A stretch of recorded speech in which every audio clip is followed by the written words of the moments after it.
Hello friends, very good morning all of you. I am Ashutosh. Welcome to you all in our academy, A Square Academy. Friends, आज के session में हम लोग complete करेंगे trigonometry का practice set 6.2। वैसे तो ये जो टॉपिक है आपका हाइट एंड डिस्टेंस से रिलेटेड है, बट ये ट्रिग्नोमेट्री के अंदर दिया हुआ है क्योंकि इसके कुछ एप्लीकेशंस हैं ट्रिग्नोमेट्री के जो हाइट एंड डिस्टेंस पे अप्लाई होते हैं, इसीलिए आपको ये हाइट एंड डिस्टेंस का टॉपिक ट्रिग्नोमेट्री में पढ़ने को मिल रहा है। ओके फ्रेंड्स, तो आज का सेशन स्टार्ट करते हैं मेरे साथ में। सेशन को स्टार्ट करने से पहले फ्रेंड्स सभी लोग सेशन को एक बार शेयर कर दीजिए और जितने भी लोग मेरे साथ नए जुड़े हैं एक बार चैनल को सब्सक्राइब कर लीजिए। तो फ्रेंड्स, आज का जो सेशन है उसमें हम लोगों को ट्रिग्नोमेट्री के कुछ एप्लीकेशंस मैंने आपको सिखा रखे थे 6.1 में, और उस वही एप्लीकेशन आपको यहाँ अप्लाई करने हैं। आपको जो वैल्यूज बताई गई थी sin 30, sin 45 इस तरह की जो वैल्यू बताई गई थी वो वैल्यूज़ आपको यहाँ पर काम आएंगी। ओके, उम्मीद करते हैं आपने लास्ट सेशन देखा होगा। अगर नहीं देखा है तो पहले उसको देख लो ताकि आपको समझ में आए कि आज के सेशन में हम लोग क्या काम करने वाले हैं। चलो स्टार्ट करते हैं। हम लोग स्टार्ट करने से पहले ये जो हाइट एंड डिस्टेंस का जो टॉपिक है ट्रिग्नोमेट्री में दिया हुआ है, इसमें क्या क्या आपको जानने की जरूरत है वो चीज़ बता देते हैं। इसमें ऐसा होगा स्टूडेंट्स, एक आपको एलिवेशन एंगल मिलेगा और एक मिलेगा डिप्रेशन एंगल। तो डिप्रेशन एंगल और एलिवेशन एंगल में क्या क्या देखना है आपको, क्वेश्चन नंबर 1 में ही आपको जो है फर्स्ट क्वेश्चन से ही एलिवेशन डिप्रेशन एंगल मिलना शुरू हो जाएगा। तो उसमें जो है चीज़ें आप लोगों को कैसे सीखनी है वो हम आपको बता देते हैं। देखो, सबसे पहले आप लोगों को करना क्या है कि अगर आप किसी बिल्डिंग के ऊपर खड़े हो, दो चीज़ें होती हैं। अगर आप किसी बिल्डिंग के ऊपर खड़े रहो या बिल्डिंग के नीचे खड़े रहो, है ना, तो आपको ना यहाँ पर एक चीज़ ये याद रखनी है कि जब आप ऊपर खड़े हो और नीचे किसी चीज़ को देख रहे हो, सपोज करते हैं यहाँ पर कोई कार खड़ी हुई है। ओके स्टूडेंट्स, ये कोई कार खड़ी हुई है, ड्राइंग मेरी ज़्यादा अच्छी है इसलिए ऐसी कार दिखेगी आपको। उसके बाद में यहाँ से ऐसे आप देखना शुरू करोगे तो ये जो आप देख रहे थे ना वर्टिकल लाइन, ये तो सपोज करते हैं कोई बिल्डिंग है। ऊपर से आप जब नीचे की तरफ देख रहे हो तो उस समय आप ना यहाँ पे कोई ना कोई एंगल बनाओगे, विजन एंगल बनाओगे, देखने वाला एंगल, जिसको हम लोग दृष्टिकोण बोलते हैं, विजन एंगल बोलते हैं। ये जो लाइन है आप इसको बोल सकते हो लाइन ऑफ विजन, आप ये बोल सकते हो लाइन ऑफ विजन है। ओके स्टूडेंट्स, उसके बाद में यहाँ पर जो लाइन एंगल बन रहा है स्टूडेंट्स, ठीक है, ये देखो नीचे की तरफ जाने के लिए एंगल बन रहा है, तो इसको हम लोग बोलते हैं डिप्रेशन होना, मतलब नीचे की तरफ जा रहे हैं। ओके, नीचे की तरफ जा रहे हैं तो ये कौन सा एंगल हो गया, एंगल ऑफ डिप्रेशन, या डिप्रेशन एंगल सीधा बोल लो, डिप्रेशन एंगल। खत्म, इतनी बात समझ में आ गई होगी। जस्ट उल्टा करते हैं स्टूडेंट्स। उल्टा करने का मतलब क्या है? अच्छा, एक और चीज है, एंगल ऑफ डिप्रेशन आपका यहां नहीं बनेगा, ये भी याद रखना। एंगल ऑफ डिप्रेशन आपका वैसे तो आप चाहो तो बना सकते हो, ऐसे यहाँ पर नहीं बनता है। आपको यहाँ से एक हॉरिजॉन्टल लाइन डालनी पड़ेगी और उस हॉरिजॉन्टल लाइन के साथ में जो एंगल बनकर तैयार होगा लाइन ऑफ विजन के साथ, वही एंगल ऑफ डिप्रेशन आपका बनेगा। क्लियर? तो यहाँ पर मत बनाना कभी गलती से, यहाँ पर बनाना। वैसे मोटा मोटा हम समझ सकते हैं कि यहाँ पर काम कर रहा है तो कई बार काम चल जाएगा, लेकिन इसके अलावा अगर मैं उल्टा समझाऊँ आपको, सपोज करते हैं आप यहाँ, ये जमीन है हमारी, जमीन के ऊपर एक बिल्डिंग खड़ी हुई है, नॉर्मल सी बात है, जमीन के ऊपर ही बिल्डिंग खड़ी होगी, ठीक है। उसके बाद आप यहाँ पर खड़े हुए हो, कहीं पर भी आप यहाँ खड़े हो, आप ना ये बिल्डिंग के टॉप फ्लोर को देख रहे हो, बिल्डिंग का टॉप फ्लोर आप देखना चाहते हो। तो उस समय जो आप से और ये हॉरिजॉन्टल लाइन जो गई है इससे, तो आप जानते हो आप यहाँ से देख रहे हो तो एंगल भी आपका यहीं बनना चाहिए। ओके, हॉरिजॉन्टल लाइन के ही रिस्पेक्ट में बनता है। देखो यहाँ एक हॉरिजॉन्टल लाइन डलवाई थी, इसी लाइन के रिस्पेक्ट में एंगल बनता है, तो इसी तरह से यहाँ भी ये जो एंगल बनेगा ये आपका बनता है एंगल एलिवेशन, एलिवेशन एंगल बनता है। ओके, एलिवेशन एंगल, ये दो टाइप के एंगल हैं स्टूडेंट्स, इसको आप तैयार कर लो, यही आपके पूरे एक्सरसाइज में लगने वाले हैं। आई होप दो चीज़ें समझ में आ गई होंगी। अब ट्रिग्नोमेट्री के जितने भी रूल्स आते जाएंगे वो मैं आपको लेसन के अंदर समझाता जाऊंगा। ओके, अच्छा, यहाँ पर अगर आप जानना चाहो तो ये जो लाइन जा रही है ये लाइन ऑफ विजन है, लाइन ऑफ विजन। खत्म बात, यही सब चीज़ें मैंने उसमें भी बताई हैं, इसमें भी बता दी, बस चेंज क्या है आपका, ये डिप्रेशन एंगल और एलिवेशन एंगल, यही दो चीज़ें चेंज है, इन्हीं को आपको याद रखना है। चलते हैं क्वेश्चन नंबर 1 से स्टार्ट करते हैं। क्वेश्चन नंबर 1 में जो दिया हुआ है, हम लोग 6.2 का क्वेश्चन नंबर 1 ओपन कर लो आप लोग और मेरे साथ सॉल्व करना शुरू करो। देखो स्टूडेंट्स, इन्होंने साफ साफ कहा, a person is standing at a distance of 80 metre from a church looking at its top. Okay, एक चर्च है, सपोज करते हैं ये मेरे पास में कोई एक चर्च है, ये चर्च है तो जमीन पर ही होगी, ज़मीन पर मैंने एक चर्च बना दी, ये लो मैंने इसके ऊपर एक झंडा भी लगा दिया, ये चर्च कोई है मान लेते हैं। तो यहाँ पर ना एक पर्सन खड़ा हुआ है, उससे 80 मीटर डिस्टेंस पर खड़ा हुआ है। कितना मीटर डिस्टेंस पर? 80 मीटर डिस्टेंस। मैं यहाँ से इसकी डिस्टेंस कवर करा ले रहा हूँ, यहीं से ट्रायंगल भी मैं मेजर बनवाऊंगा। वैसे इस तरह का फिगर नहीं बनाया जाता है, बट आप ऐसे समझ सकते हो, ठीक है। ये चर्च थी हमारी, चर्च से 80 मीटर डिस्टेंस पर हमारा क्या है, एक आदमी खड़ा हुआ है, ठीक है। यहाँ पर कोई आदमी खड़ा हुआ है।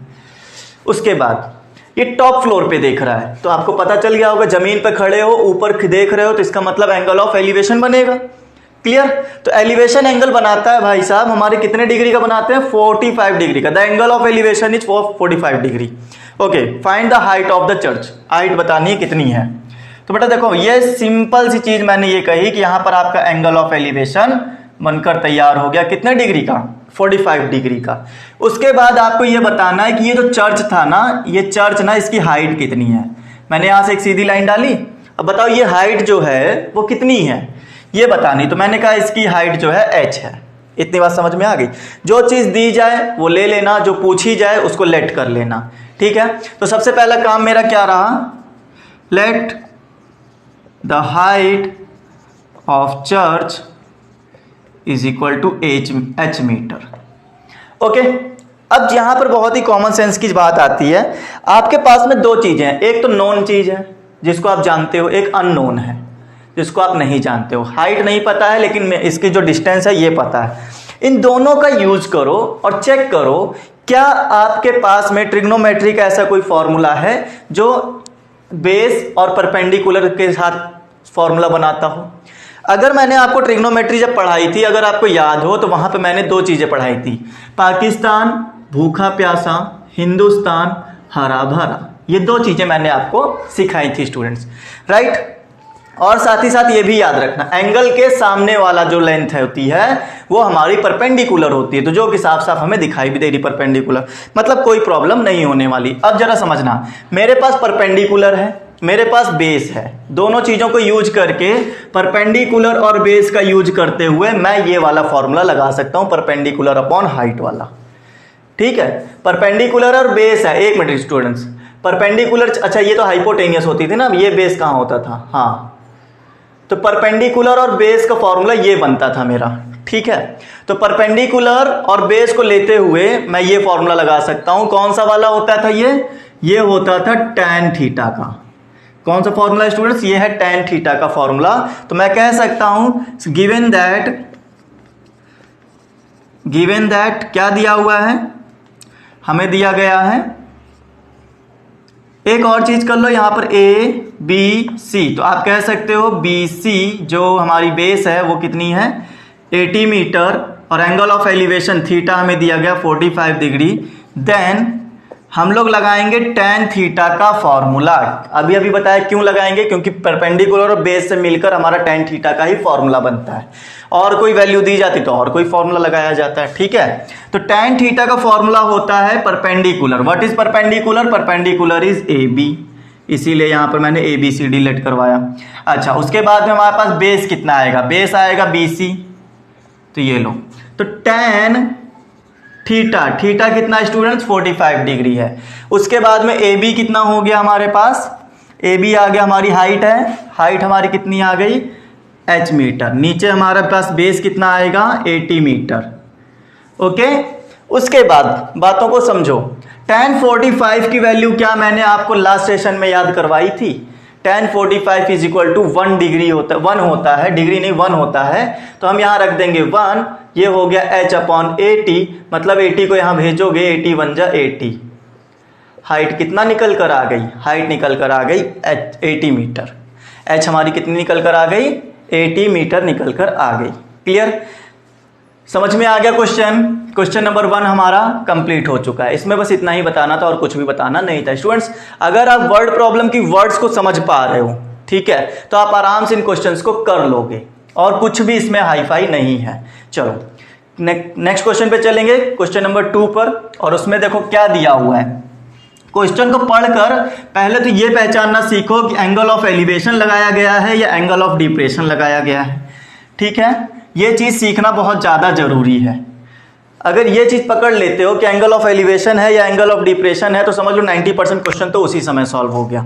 नेक्स्ट क्वेश्चन हमसे ये बोल रहा है कि from the top of the light house, एक लाइट हाउस है जो कि हमारा किसके समुद्रों के किनारे पाया जाता है ना लाइट हाउस, तो उस लाइट हाउस में क्या है, टॉप पर आप खड़े हुए हो, ठीक है, ऐसा समझो कि फ्रॉम द टॉप बोला गया, ठीक, तो टॉप से एन ऑब्जर्वर, कोई ऑब्जर्वर खड़ा हुआ है, मतलब कोई निरीक्षक खड़ा हुआ है जो कि ऑब्जर्व कर रहा है किसी चीज को, लुकिंग एट द शिप, वो किसी शिप को क्या कर रहा है, ऑब्जर्व कर रहा है, जो समुद्र से आ रही होगी उससे ऑब्जर्व कर रहा है, makes angle of depression of 60 degree. तो देखो सिंपल सी बात है, ये मैंने एक लाइट हाउस बनाया, यहाँ पर किसी बंदे को खड़ा किया जो कि ऑब्जर्वर है मेरा, ये कहीं से एक शिप आ रही होगी, इसकी तरफ चलकर आ रही होगी या फिर इससे दूर जा रही होगी, जो भी हो हमें उससे मतलब नहीं है, ये यहाँ से बंदा देखता है, इस शिप को देखता है, ठीक है, ऊपर बंदा खड़ा हुआ है, यहाँ पे पर्सन खड़ा हुआ है, ये बात ध्यान रखना। यहाँ पर एक शिप है, उसको जब देखता है तो एंगल ऑफ डिप्रेशन जो होता है वो 60 डिग्री का बनता है। तो मैंने कहा था एंगल ऑफ डिप्रेशन आपको एक हॉरिजॉन्टल लाइन के अकॉर्डिंग बनानी होती है, वो कितनी आ गई, 60 डिग्री की एक हॉरिजॉन्टल लाइन के अकॉर्डिंग यहाँ पर आ गई है। If the height of the lighthouse is 90 metre then find how far the ship from the lighthouse. तो इन्होंने कहा हाइट जो है लाइट हाउस की वो 90 मीटर की है, तो बताओ कि शिप जो है इस लाइट हाउस से कितना दूर है, ये बताओ। तो सिंपल सी बात है, जो पूछा है उसको मैं कह देता हूं x मीटर दूर है, ठीक, इसको मैंने ABC बोल दिया, यहाँ पे 90 डिग्री का एक ट्रायंगल बन रहा है। अच्छा अब देखो करना क्या होता है, पुराना ही वाला क्वेश्चन है, कुछ भी नया नहीं आया है, फर्क कितना हुआ है, पहले एलिवेशन दिया था, इस बार डिप्रेशन दिया हुआ है। ओके, तो मैंने क्या लेट किया है, सबसे पहले तो वो बता दो, let the distance of ship from light house कितना लिया, x मीटर लिया। The distance of ship from light house कितनी है, x मीटर है। उसके बाद में हमें जो दिया हुआ है वो हमने कहा given that theta is equal to 60 degree दिया हुआ है, और हाइट हमें जो दी गई है वो दी गई है हमें AB, लिख लो बेटा, हाइट लिख लो, AB लिख लो, एक ही बात है, कोई फर्क नहीं पड़ता है।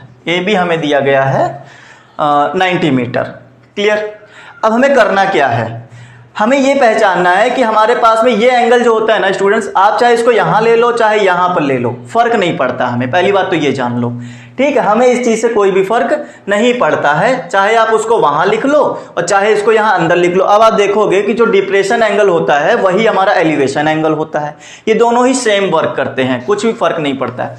अच्छा, अगर थोड़ी देर के लिए मैं इसको लेट करवा लेता हूं तो आप ये बता सकते हो मुझे, ये क्या है, हमारा परपेंडिकुलर है, ये क्या है, हमारा बेस है, ठीक। अगर परपेंडिकुलर और बेस क्लियर हो चुका है तो आपको क्या मैंने थोड़ी देर पहले भी बताया था, परपेंडिकुलर और बेस मिलाकर सिर्फ और सिर्फ tan थीटा का फॉर्मूला बनता है। क्या ये बात मैंने इससे पहले वाले क्वेश्चन बताई है? तो अगर आपको याद आ जाए तो कहो हाँ, और थम्स अप करके कमेंट में बताते रहो ठीक है सर इतना बढ़िया है। तो उसके आगे मैं ये कह सकता हूं ना, सिंस tan थीटा का जो फॉर्मूला बनेगा परपेंडिकुलर अपॉन बेस बनेगा, AB अपॉन BC। तो tan थीटा कितना है स्टूडेंट्स, थीटा है हमारे पास में 60 डिग्री, ये लो मैंने 60 डिग्री रख दिया। उसके बाद AB कितना है, AB मेरे पास में है 90, नीचे हमें BC फाइंड करना है जो कि हमें x लेट किया है, तो x मैं यहां पर रख दूंगा, BC की वैल्यू हमने x ले ली।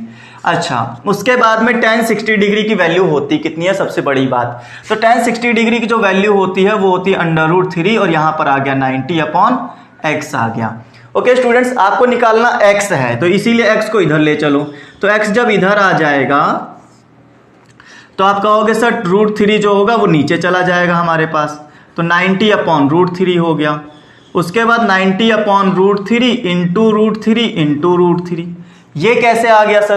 बेटा आपको ये याद रखना है, लास्ट सेशन में भी बताया गया होगा, अगर आया होगा तो मैंने जरूर बताया होगा, √3 जो होता है ना वो नीचे डिनोमिनेटर में रहना कभी पसंद नहीं करता है, तो नहीं करता है तो इसको हटाया जाता है। कैसे हटाएंगे, ऊपर और नीचे उसी चीज से मल्टीप्लाई कर देते हैं, मतलब न्यूमरेटर और डिनोमिनेटर दोनों में ही हमें क्या कर देना होता है, मल्टीप्लाई कर देना होता है।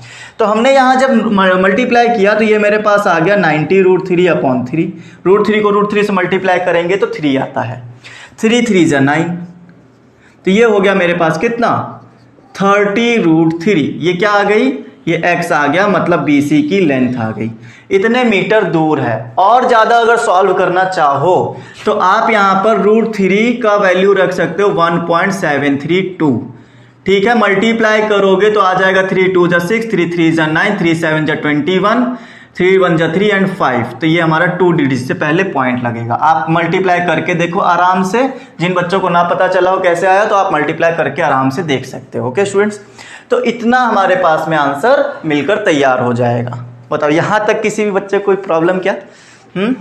तो ये जो चीज़ें हैं ना हमारी ऐसे ही चलती रहेंगी। हर बार आपको यही पकड़ना है परपेंडिकुलर और बेस में कौन सा फॉर्मूला लगाया जाए ताकि हमारा आंसर मैच कर जाए। ओके फ्रेंड्स, यहाँ तक क्लियर हो गई बातें। अब चलें हम लोग नेक्स्ट क्वेश्चन पे। क्वेश्चन नंबर 2 था हमारा ये, ठीक है। उसके बाद जो क्वेश्चन नंबर 3 दिया हुआ है, क्वेश्चन नंबर 3 में हमसे कुछ ये बोलता है 2 buildings are facing each other. 2 building खड़ी हुई हैं, एक दूसरे को फेस कर रही हैं। ओके, ये 2 बिल्डिंग खड़ी हुई हैं, समझना जरा बात को। उसके बाद ये भी बोला गया है कि facing each other on the road of width 12 metre. 12 metre की एक रोड है, उसके दो तरफ बिल्डिंग खड़ी हुई हैं और from the top of the first building, पहली बिल्डिंग के टॉप पर से विच इज 10 मीटर हाई, ठीक है, जो कि 10 मीटर हाई है, the angle of elevation of the top of second is found to be 60 degree. What is the height of the second building. ठीक है, इतनी बात समझ में आ गई। उसके हाइट, उसके टॉप पर से ये बताना है कि उसका जो वो बन रहा है, ठीक है, सेकंड बिल्डिंग के टॉप पर 60 डिग्री का एंगल बना रहा है। ऐसे तो आपको नहीं समझ में आया होगा एलिवेशन कैसे इमेज बन रही है। मैं बता देता हूँ, फिगर बना के बता देता हूँ कैसे बनेगा, ठीक है। क्योंकि ये जो वर्ड है ना, वर्ड को समझकर फिगर बनाना ये बड़ी बात है। अगर वो चीज बनाना आ गई आपको तो समझ लो पूरा का पूरा समझ में आ जाएगा स्टूडेंट्स। क्लियर? चलो देखो क्वेश्चन नंबर 3 में चलते हैं। इस क्वेश्चन का जो फिगर होगा वो कुछ इस टाइप से बनाना स्टूडेंट्स कि आपको 2 बिल्डिंग दिखनी चाहिए। मतलब ये है कि एक रोड बना लो पहले, एक 12 मीटर की मैंने कोई रोड बना ली, ठीक है। इन्होंने कहा था 12 मीटर की एक रोड है, उस पर 2 बिल्डिंग खड़ी हुई है। ये लो मैंने 2 बिल्डिंग इक्वल बना ली, ठीक है स्टूडेंट्स। ये मैंने आमने सामने जो फेस कर रही है ईच अदर, ये मैंने 2 बिल्डिंग बनाकर खड़ी कर दी। अब इनका कहने का मतलब ये है, इसमें से कोई एक फर्स्ट बिल्डिंग हो या कोई सेकंड बिल्डिंग मान लो। जैसे मैंने कहा कि ये हमारी फर्स्ट बिल्डिंग हो गई और ये हमारी हो गई सेकंड बिल्डिंग। तो इन्होंने कहा है कि हाँ, top of the first building which is 10 metre high. पहली बात तो ये समझो फर्स्ट बिल्डिंग के टॉप पर से, जो कि हमारी 10 मीटर हाई है। कितने मीटर की हाई है? ऊंचाई कितनी है इसकी? 10 मीटर की हाई है। Angle of elevation of the top of second, ये बात समझना, एंगल ऑफ एलिवेशन बोला है। इसके यहां से एलिवेशन एंगल कब बनेगा स्टूडेंट्स? ये तब बनेगा जब आप ऊपर की तरफ देखोगे। कब बनेगा? जब आप ऊपर की तरफ देखोगे तब बनेगा एंगल ऑफ एलिवेशन। इसका मतलब ये हुआ, और एलिवेशन देखने पर ये ना सेकंड बिल्डिंग के टॉप को देख रहा है, ये भी याद रखना। तो इसका मतलब जो सेकंड बिल्डिंग थी वो ऊंची थी। किससे ऊंची थी? फर्स्ट वाली बिल्डिंग से ज्यादा ऊंची थी। ये बात समझाना चाहता था क्वेश्चन। और साथ ही साथ कितना एंगल बनाता है? एलिवेशन एंगल कितना बनाता है? तो ये बनाता है 60 डिग्री का। तो मैं यहां पर एक लाइन ऑटोमेटिकली अपने आप डाल सकता हूं और ये हो जाएगा हमारा 60 डिग्री का angle of elevation second building के लिए। क्लियर इतनी बात? ये फिगर बनाने का तरीका हुआ क्वेश्चन को समझते हुए। ओके, उसके बाद which is the 10 metre height, हाँ ओके। उसके बाद बोला सेकंड 60 डिग्री हो गया, ये भी हो गया। What is the height of the second building, ये बताना है। सेकंड बिल्डिंग की हाइट कितनी है स्टूडेंट्स? ये बताओ कि ये हाइट कितनी निकल कर आएगी, इसको फाउंड करना है। Okay clear? देखो स्टूडेंट्स, पहली बात तो ये है कि ये जो आपको नीचे दिख रहा होगा, ये आपको दिख रहा है रेक्टेंगल। रेक्टेंगल की जो अपोजिट साइड्स होती हैं वो इक्वल होती हैं। अगर ये 10 मीटर है तो ये भी 10 मीटर होगा, हम लोग ऐसे बोल सकते हैं। क्लियर? तो हमने इसकी आधी, सेकंड की आधी हाइट तो ऐसे ही फाइंड कर ली, ठीक है। हमने कुछ हाइट तो हमने इसकी ऐसे ही फाइंड कर ली। बचती है ये हाइट कितनी होगी। तो इस हाइट को फाइंड करने के लिए आप देख रहे होगे कि यहां पर 90 डिग्री का एंगल बन रहा है। मतलब ऊपर जो है राइट एंगल ट्रायंगल बन के तैयार हो रहा है। तो हम लोग लगाएंगे अभी इससे जो पहले 2 क्वेश्चन लगा कर आए थे वही वाला तरीका यहां पर लगाकर ये हाइट फाइंड कर लेंगे। तो उससे पहले मैं क्या कहता हूं कि इसको ना एक्स लेट कर लो, ताकि जो भी एक्स आए उसको 10 में ऐड कर देना और पूरी हाइट निकल कर चली आएगी। और साथ ही साथ ये पॉइंट ए हो गया, ये पॉइंट बी हो गया, ये पॉइंट सी हो जाएगा, डी और ई, ये सब हमें हेल्प करेंगे इनकी मेजरमेंट को पुट करने के लिए। Okay students? ओके, फिर उसके बाद में अब शुरू कहां से करें, तो देखो यहां पर 10 मीटर हाइट आपने निकाल तो ली फिगर को देखते हुए, लेकिन लिख कर देना जरूरी है। तो हम लोग यहां लिख कर देंगे लेट, सबसे पहले वो लिखो जो आपने लेट किया है, let the A B is equal to X metre. मैंने ए बी को एक्स मीटर लेट कर लिया, let A B X metre, the हटा दो, ठीक है। Let A B is equal to X metre and हम ये बोल सकते हैं D E is equal to B C is equal to 10 metre. क्यों बोल सकते हैं, यहां ब्रैकेट में रीजन दो, opposite side of rectangle D E B C, ये लो। तो इतनी बात समझ में आ गई होगी, अपोजिट साइड्स हैं rectangle D E B C के, इसीलिए हमने ऐसा बोल सकते हैं कि इनकी जो ये 10 मीटर थी डी ई, वही हमारी बी सी हो जाएगी। क्लियर, यहां तक की बात समझ में आ गई होगी। उसके बाद सब कुछ हमें दिया गया था, अब हमें बताना है कि अच्छा ये भी तो बोल सकते हैं हम लोग, साथ ही साथ ये भी बोल सकते हैं कि D C is equal to E B, ये कितना है 12 हो जाएगा।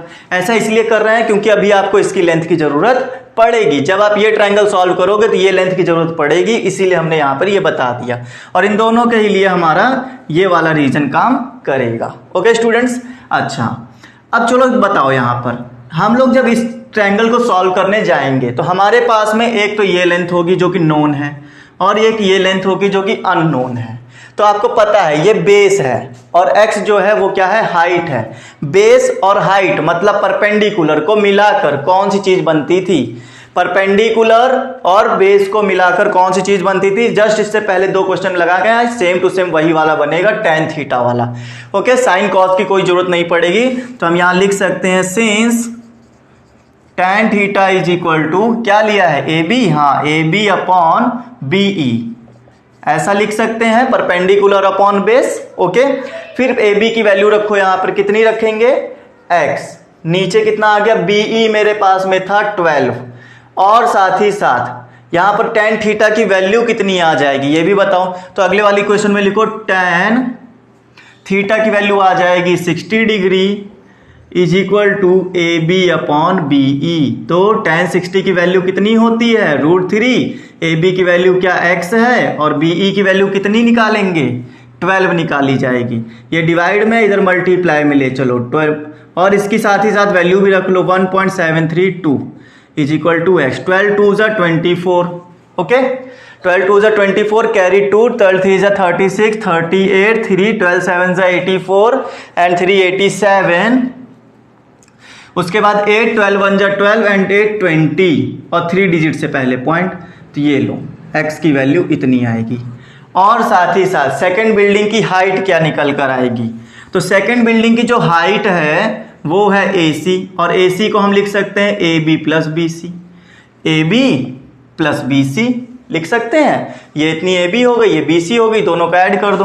AB की वैल्यू कितनी x, BC की वैल्यू कितनी 10, और 20 प्लस 784 प्लस 10 मतलब 30.784 मीटर, ये हमारी निकल कर आ गई AC मीन्स सेकंड बिल्डिंग की हाइट। क्लियर हुई बातें, समझा कर पूरा एक एक स्टेप मैंने बता दिया है, आपको ये क्वेश्चन आराम से समझ में आ जाएगा। ओके स्टूडेंट्स, चलो क्वेश्चन नंबर 3 भी हमारा कंप्लीट हो गया। क्वेश्चन पहले हो जाता है, नंबर बाद में डाल पाते हैं। चलो ठीक है, ये बात समझ में आ गई हो, क्वेश्चन समझ में आ रहे हो, पसंद आ रहे तो सेशन को एक बार शेयर कर दो यार, ठीक है। शेयर करने के बाद में जितने लोगों को भी पसंद आया हो, आपको लगा हो कि आप कुछ सीख लिया है, तो आप सेशन को लाइक कर सकते हो। ओके फ्रेंड्स, चलिए आगे चलेंगे हम लोग। आगे चलने के साथ में देखेंगे क्वेश्चन नंबर 4 में क्या है, और क्वेश्चन नंबर 4 आप तब तक रीड करो, कुछ पोल वोल के बारे में बता रहे हैं, बिल्कुल इसी तरह से चलेगा, ठीक है। अभी हमारे पास जो दिया गया था वो ये दिया गया था कि जो बिल्डिंग है और उसके बाद में उनकी हाइट्स पूछ ली गई थी। अब पोल के बारे में दिया गया, पोल समझते हो ना, खंबे खड़े हैं रोड पर, कुछ उन्हीं खंबे के बारे में रिलेटेड कोई क्वेश्चन बना दिया इन लोगों ने। चलो देखो क्या है, 2 poles of height 18 meter and 7 meter are erected on a ground. Okay, the length of a wire fastened at their tops on 22 meter. Find the angle made by the wire with the horizontal. Okay, students, पहली बात तो जरा ध्यान देना, दो पोल खड़े हुए हैं जमीन पर, चलो ठीक है, एक है 18 मीटर का और एक है 7 मीटर का। तो हमको पता है ना 18 मीटर वाला ज़्यादा लंबा होगा और 7 मीटर वाला कम लंबा होगा, ये बात हम जान सकते हैं बिल्कुल। दो पोल खड़े हैं, एक ये वाला और एक ये वाला, 18 मीटर वाला ज़्यादा लंबा है, 7 मीटर वाला कम होगा। तो उसी को मानते हुए हमने जो है ये फिगर बनाने को ट्राई किया है। इस तरह से हमारा 7 मीटर वाला पोल आ गया। फिर उसके बाद ये बोला है कि जो एक तार है ना वो इनके ऊपर फास्टेंड किया जाता है, मतलब टाइटली बांधा जाता है और इनके टॉप पर बांधा जाता है। यहाँ से लेकर यहाँ तक इनके टॉप को एक तार जो है बांध कर रखता है। उसके बाद में वो भी 22 मीटर का टॉप है, ये भी 22 मीटर का वायर है, ये भी याद रखना। और ये पूछते हैं find the angle made by the wire horizontally. Horizontally कितना एंगल वायर बनाएगा ये बता दो बस। तो देखो, चाहे आप यहां से ले लो और चाहे आप यहां से ले लो, चाहे ये एंगल निकाल लो चाहे ये एंगल ऑफ डिप्रेशन निकाल लो, एंगल ऑफ एलिवेशन। इस कंडीशन में ये नहीं पता है कि एलिवेशन बन रहा है कि एलिवेशन बनना है या डिप्रेशन बनना है, ये हमें नहीं पता है, ठीक है। तो आप चाहे जो मान लो, हमें फर्क नहीं पड़ेगा। थीटा और थीटा यहाँ भी बनेगा, थीटा यहाँ भी बनेगा, पहले वाले क्वेश्चन में ही बता कर आए हैं, ठीक है। चलो फिर उसके बाद में ABCDE। स्टूडेंट्स बात को जरा ध्यान से समझना मेरी, ये लोग ये एंगल हमसे निकलवाना चाहते हैं। हमने अपनी तरफ से अभी तक लेट कुछ नहीं किया और लेट करने की जरूरत भी नहीं है। हाँ लेट किया है ना, थीटा लेट किया है। हम लोग ये कहेंगे कि angle is equal to theta, ठीक है। हम लोग ने क्या कह दिया, let angle is equal to theta degree, ये हमने लेट कर लिया अपनी तरफ से। अब हम लोगों को बताना ये है कि एंगल बन कितना रहा है। तो पहले आप ये चेक करो आपके पास है क्या क्या। आपके पास में हाइपोटेनियस है, आपके पास में परपेंडिकुलर है, और साथ ही साथ ये भी ध्यान रखना परपेंडिकुलर है, लेकिन परपेंडिकुलर हमें पूरा थोड़ी ना चाहिए, हमें तो सिर्फ इतना चाहिए कि हमारा इतना ट्रायंगल कितना बन रहा है, इतना बन रहा है। तो इतना जब बन रहा है तो इतने की हाइट चाहिए होगी। तो इतना हाइट कैसे निकाला जाएगा, देखो ये 7 था तो ये भी 7 हो गया, ठीक है, ये भी 7 हो गया।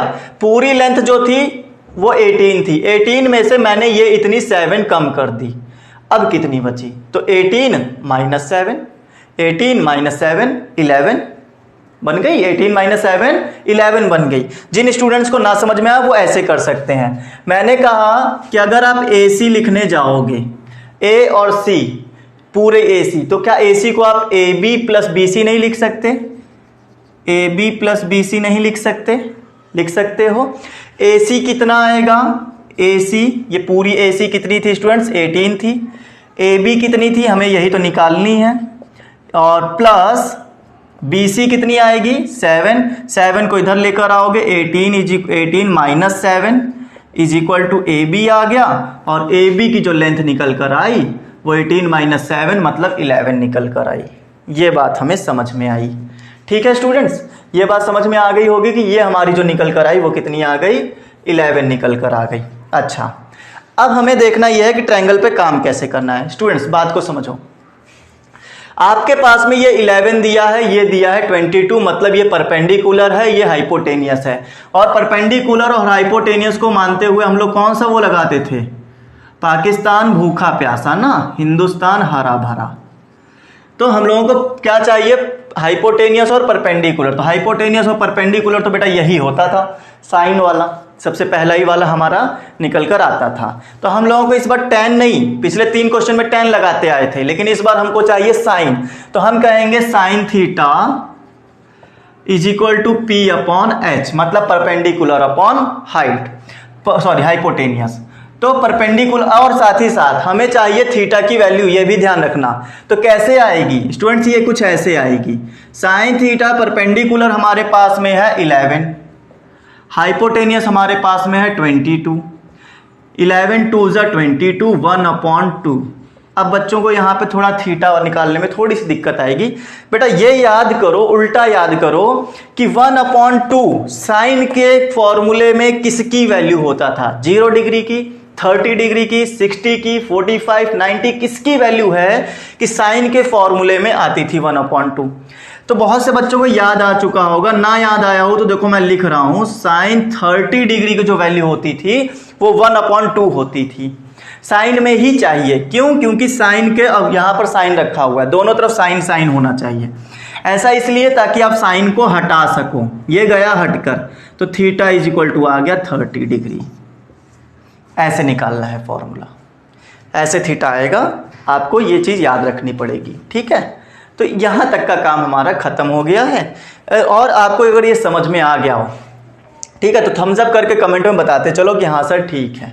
ओके फ्रेंड्स, चलें आगे, अब क्वेश्चन नंबर 5 की तरफ बढ़ेंगे। देखो कोई जल्दबाजी नहीं है, आराम से क्वेश्चन समझा रहे हैं, समझ के आराम से बैठकर नोट करते चलो, और इतना धीरे धीरे पढ़ा रहे हैं कि आप आराम से नोट भी कर सकते हो मेरे साथ, राइट।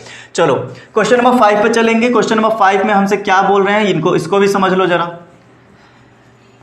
क्वेश्चन नंबर 5, सारे टाइप के क्वेश्चन आपको बता दिए गए हैं। क्वेश्चन नंबर 5 में बोला है, a storm broke a tree and the tree top rested 20 metre. Okay, तो एक तूफान आया है और तूफान ने क्या कर दिया, पेड़ को तोड़ दिया है, ब्रोक कर दिया है 20 metre from the base of the tree. तो क्या हुआ है कि टूटने के बाद मेरा रेस्टेड बोला गया, rested 20 metre from the base of tree. तो ये बात को जरा समझो कि जब एक पेड़ आया, मतलब कि एक तूफान आया, उसने एक पेड़ को ब्रोक कर दिया है, ठीक है। ये ब्रोक करने के बाद में ना जो इसका ये जो पोर्शन है ये रेस्ट हो गया है। कहाँ पर रेस्ट हो गया, आराम से टिक गया है। कहाँ पर टिक गया है, जमीन पर। तो ये जैसे पेड़ टूटा और टूटने के बाद में ये झुकने के बाद यहाँ पर ऐसे रेस्ट हो गया। तो ये जमीन पर ना जहाँ पर रेस्ट हुआ है वो बेस से ना ट्री के बेस से 20 मीटर दूर जाकर रेस्ट हुआ है। ये बात समझ में आ गई। उसके बाद इन्होंने बोला कि making an angle 60 degree. Okay, एक एंगल 60 डिग्री का बना रहा है। झुकने के बाद में ये जहां पर भी आके रुका वहां पर 60 डिग्री का एंगल बना रहा है। Find the height of the tree, ये बताओ कि हाइट कितनी निकल कर आएगी। तो स्टूडेंट्स जरा इस बात को समझो मेरी। मैं कह दूं अगर कि यहां पर ये पूरा पेड़ था, ये पूरा का पूरा पेड़ था, लेकिन आपको पता है इतना पेड़ टूटकर ये झुक गया है आकर, है ना।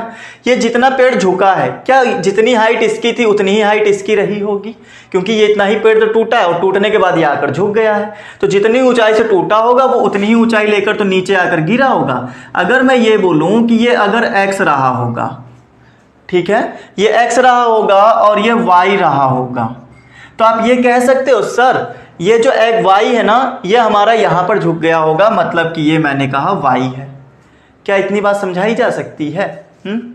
ये हमारा y निकल कर आ गया। उसके बाद में अब बोला है find the height of the tree, मतलब हमें x प्लस वाई निकालना होगा। ये बात जरा आप समझ के चलना, x प्लस वाई कैसे आएगा इस बात को जरा समझो। स्टूडेंट्स आपसे मैंने कहा लेट, पहले तो इसके नेम दे दो A B C। आपको पता है पेड़ कितना है, पेड़ है आपके पास में AB प्लस BC, क्योंकि ये जो AB प्लस AC जो है यही तो हमारा ये वाली लेंथ थी। अब बात को समझते चलो। हमने कहा let AB is equal to x and AC is equal to y। Clear इतनी बात? उसके बाद में अब करना क्या है, जरा ये बात समझना। एक बार x को लो, अननोन वैल्यू लो नोन वैल्यू के साथ, यही किया जाता है। एक अननोन होनी चाहिए तो दूसरी नोन होनी चाहिए। तो ये बताओ क्या ये क्या है हमारे पास, ये है बेस, ये क्या है परपेंडिकुलर, ये एंगल। तो आपको पता है पाकिस्तान भूखा प्यासा का फॉर्मूला हमसे क्या कहा करता था कि अगर आप परपेंडिकुलर और बेस उठा रहे हो तो आपको tan का फॉर्मूला चाहिए होगा। तो tan थीटा हो जाएगा हमारे पास AB अपॉन BC। AB कितना x, BC कितना 20, tan थीटा की वैल्यू कितनी 60 डिग्री। इसको उठा के इधर ले आओ 20√3। कैसे, 20 को इधर मल्टीप्लाई करोगे और tan 60 की वैल्यू आती है √3 इज इक्वल टू x हो गया। ये लो x आ गया, x निकल आया है। अब y कैसे निकालें, तो y निकालने के लिए आपको पता है ये है हाइपोटेनियस, हाइपोटेनियस के साथ में ले लो बेस, ठीक है, एक अननोन वैल्यू और एक नोन वैल्यू। तो आप कहोगे अगेन हमने कहा, अच्छा यहाँ tan का फॉर्मूला लगेगा क्या, एक हाइपोटेनियस है और एक बेस है, तो हमने कहा हाइपोटेनियस और बेस को मिलाकर तो स्टूडेंट्स ये बीच वाला फॉर्मूला बनता है। बेस और हाइपोटेनियस हमारा बीच वाला फॉर्मूला मतलब कॉस वाला फॉर्मूला देता है। तो हम कहेंगे cos 60 degree is equal to, ये हो गया हमारे पास बेस, पहले बेस रखो 20 और हाइपोटेनियस नीचे आएगा मतलब y नीचे आ जाएगा।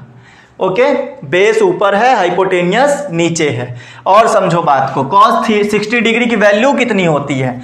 ये होती है हमारे पास में √3/2 होती है।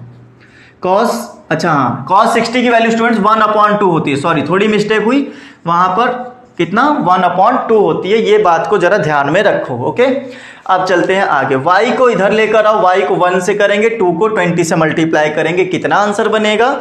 y 1 जा y ही हो जाएगा हमारा, 22 2 जा 40 आ जाएगा। ये हो गई। बट ट्री की हाइट कितनी थी? ट्री की हाइट तो पूरी थी, x प्लस वाई थी। x प्लस वाई कितना आ गया हमारे पास में? ये हो गया 20√3 प्लस y की वैल्यू 40। ऐड हो नहीं सकता, इतना ही आंसर खत्म हो गया। और बहुत से बच्चे सोचेंगे सर √3 की वैल्यू रख दी जाए। हाँ, तो √3 की वैल्यू रखो और तब ऐड कर देना। 20 × 1.732 × 40, तो आप कहोगे 22 जा 40, कैरी 4, 23 जा 60, 64। ओके, 6 आ गया, 27 जा 140 और 6 हमारा 146, तो 14 कैरी, 21 जा 20, 14 हमारा 32 हो गया। 3 डिजिट से पहले पॉइंट, ये हो गया 40। ऐड कर दोगे आ जाएगा 74.604 मीटर। x प्लस वाई मतलब ट्री की लेंथ इतनी रही होगी स्टूडेंट्स, 74.640। प्रैक्टिकली क्वेश्चन है, अगर कभी कोई पेड़ टूट जाए, हाइट पता हो कितनी ऊंचाई से टूटा है, तो इसको इस थ्योरम से हम लोग लगाकर दे सकते हैं सॉल्यूशन। क्लियर हुई बातें? समझ में आ गया पूरा का पूरा तरीका कैसा था? ओके, उम्मीद करते हैं पूरा का पूरा चीज समझ में आई होगी। और समझ में आई है तो थम्स अप करके कमेंट में बताते रहो, यस सर मस्त है। ओके, चलो आगे देखो। क्वेश्चन नंबर 6 में क्या बोला गया है? क्वेश्चन नंबर 6 आई थिंक अब आप लोग कर पाओगे, क्योंकि 5 क्वेश्चन लगा के दिए जा चुके हैं और एक एक नए नए तरीकों पे दिए जा चुके हैं, तो अब कुछ तो एक्सपीरियंस आ ही गया होगा, है ना? तो देखो फिर क्वेश्चन नंबर 6 हमसे क्या बोल रहा है। इन्होंने हमसे कहा है a kite is flying at a height of 60 metre. बेटा काइट कैसे उड़ती है? हम जब ऐसे ऐसे उड़ाते हैं तो काइट सीधा हमसे क्या होती है, कुछ ना कुछ एंगल पे उड़ती है। हॉरिजॉन्टल तो उड़ती नहीं है, ना वर्टिकल उड़ती है, किसी ना किसी एंगल पे उड़ती है। ये बात तो समझ में आ गई। उसके बाद ठीक है, 60 metre above the ground, ground से 60 मीटर ऊंची है। अगर मान लो आप यहां से खड़े होके काइट उड़ाओगे, ये काइट उड़ रही है, ठीक है, ये काइट उड़ रही है। काइट जो होती है वो हमसे कुछ ना कुछ एंगल पे उड़ती है, तो ये ग्राउंड से जो ना 60 मीटर ऊपर काइट उड़ रही है, ये बात को याद रखना। ग्राउंड से बोला है, हमसे नहीं बोला, ग्राउंड से 60 metre. Okay, the string attached to the kite is tight. ये समझो कि ये जो स्ट्रिंग है ना, ये डोर जो है वो पूरी पूरी टाइट है, ढीली नहीं है बिल्कुल भी। It makes an angle with ground, ground के साथ एंगल। यहाँ ग्राउंड पे आप खड़े होगे तो आपके साथ में जो एंगल बनाया है इसने 60 डिग्री का एंगल बनाया है। उसके बाद ये बोलते हैं assuming that string is straight. ये अज्यूम कर लो, मान लो कि ये जो स्ट्रिंग है ना बिल्कुल टाइट है, ठीक है, एकदम सीधी है। Find the length of the string, string की लेंथ बताओ ये कितनी आएगी। तो हमने कहा सर ये हो गई हमारे पास x। ओके, ये x हो गई। अब बताओ कोई दिक्कत? यहां मैंने कहा a है, ये पॉइंट मेरा a हो गया, ये b, ये c। हमें बताना है स्ट्रिंग की लेंथ, मतलब मेरे पास हाइपोटेनियस है और साथ ही साथ परपेंडिकुलर है। तो हाइपोटेनियस और परपेंडिकुलर को लेकर कौन सा फॉर्मूला बनता था? ये बनता था साइन का फॉर्मूला। तो हम लोग साइन का फॉर्मूला लगाएंगे, ठीक है। गिवन विवन अब आप लिख लेना, गिवन है, लेट किया है, वो सब आप लिखना। चलो लेट वाला तो मैं लिख देता हूँ, ये जरूरी है। Let AC is equal to x metre. अब हम ये कह सकते हैं ना कि sine theta is equal to perpendicular upon, sorry हाँ, परपेंडिकुलर अपॉन हाइपोटेनियस मतलब AC। Sine 60 degree is equal to AB हमारे पास है 60 डिग्री, सॉरी 60 है, और AC हमारे पास में है x। चलो साइन थीटा की वैल्यू √3/2, 60 अपॉन x। क्लियर? अब ये बताओ ये x जो है डिवाइड में है, इधर मल्टीप्लाई में आएगा, तो मैंने मल्टीप्लाई में भेज दिया। और साथ ही साथ ये 2 जो है डिवाइड में है, उधर ये मल्टीप्लाई में जाएगा। तो देखो 60 × 2 डिवाइड में था तो मल्टीप्लाई में, और ये मल्टीप्लाई में था। √3 जो था x के साथ मल्टीप्लाई में था तो डिवाइड में आ गया। और ये भी तो पता है आपको कि √3 नीचे होता नहीं है, हमें इसे चेंज करना पड़ता है। तो हमने ऊपर और नीचे √3 से कर दिया मल्टीप्लाई। तो आपको पता चल गया। √3 से √3 को मल्टीप्लाई किया तो आ गया हमारे पास में 3। और देखो ये हो गया 120 इंटू √3, नीचे बन गया 3 से कट करोगे 4 टाइम, 3 4 जा 12, तो उसके बाद 40 √3। जिन बच्चों को ये क्वेश्चन आंसर पसंद आ गया हो तो वो लोग इतना ही छोड़ सकते हैं, और जिनको ना पसंद आया हो, अभी भी जुनून बाकी है कि हाँ आगे कर सकते हैं, तो 1.732 वैल्यू रखना और आपका आंसर मिल जाएगा। ओके फ्रेंड्स, यहाँ तक का सेशन समझ में आ गया, पसंद आ गया? अगर पसंद आया है तो सेशन को लाइक जरूर करो, और ज़्यादा पसंद आया तो शेयर जरूर करो। ओके फ्रेंड्स, शेयर करना मत भूला करो ताकि ये आपके दोस्तों तक भी पहुँच सके, वो लोग भी कुछ बहुत पढ़ाई कर सकें। ओके चलो, तो आज का सेशन यही खत्म करेंगे स्टूडेंट्स। हमारे 6 क्वेश्चन थे आज 6.2 के एक्सरसाइज के अंदर। हमारी एक्सरसाइज खत्म हो चुकी है। मिलेंगे हम लोग नेक्स्ट लेसन के अंदर। नेक्स्ट लेसन में जो भी हमारा टॉपिक रहेगा उसको कवर किया जाएगा नेक्स्ट सेशन के आगे। अगर आपको नेक्स्ट सेशन चाहिए हो, ठीक है, अगर आपको लगता है कि हाँ सेशन समझ में आया है, अगला वाला सिलेबस भी यहीं से पढ़ेंगे, तो आप लोग चैनल को सब्सक्राइब करके रखो। जितने भी साथ मेरे साथ न्यू मेंबर जुड़े हुए हैं, सभी लोग चैनल को सब्सक्राइब करके रखो, बेल आइकन को जरूर प्रेस करो ताकि नोटिफिकेशन आपको मिलता रहे। ओके फ्रेंड्स, चलिए आज का सेशन यहीं पे खत्म करते हैं। Bye all of you, take care, stay home and stay safe.